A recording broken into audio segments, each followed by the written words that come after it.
أنا يكون هنا حد حاضر يزعل علي. وحضرت صلاة الفجر وهناك شباب متعلمين أعرفهم، لكن متسلط عليهم واحد يبغى يتريس، يبغى يكون قدام، هو يكون يصلي، تقدم يصلي بلا الفجر ويقوم يقرأ لنا معه من سورة مريم وسورة الفرقان، يقرأ لنا منك بعد ما صدقوا العبد الفلق قال من الناس ارحمنا يا أبوي، ماشي فايدة، ويدقنا في سورة الفرقان أظن يقرأ وقلبها لفوق تحت، المنصوب مرفوع والمرفوع مجرور، عتنمبون الضغط يرفع معي مع ذيك السلام القصة. يوم خرجت من المسجد قلت يا عباد الله هذا اليوم يصلي بكم، قال هذا كل يوم يصلي بنا. قلت له يرحمها الله صلاتكم ما تخرج من الباب، ما تخرج، أقوم لك مخابيكم بس. كيف ساكتين أولادي؟ كيف يا أخوي يا أخوتي ساكتين؟ قال ينضارب على المحراب، ما نقدر نضارب على المحراب، يبقى رياسة ترى. مصيبة، هذه مصيبة، هذه مصيبة عظيمة.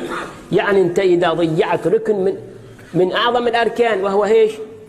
ها؟ الصلاة مبقي، شو يبقي من ضاعت الصلاة؟ من ضاعت الصلاة ما تبقي.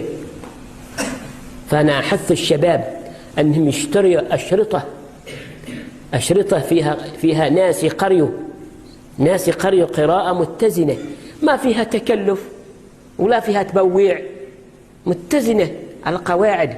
تشتري أشرطة ولدي وتخليهم معك في البيت، تخليهم يوم تحصل فرصة تفتح شريط وتبتدي من بداية البقرة. يوم يقول بسم الله الرحمن الرحيم أنت تقول بسم الله الرحمن الرحيم، يقول ألف لام ميم أنت تقول ألف لام ميم، تبعه تتعلم منه بيتك. ما نعمة دي؟ هذه نعمة عظيمة. لكن الإنسان ما بيخسر فلوس على شريطات وعلى مسجل، لكن إيش يقطع دشداشة ب50 ريال ب40 ريال ما يشوفها غالية، يشتري وطية ب50 ريال ما يشوفها غالية، صح ولا صح؟ لكن هذا أبو في فايدة يشوفها غالية، شيطان ترى. هذه قضية مهمة جدا جدا جدا.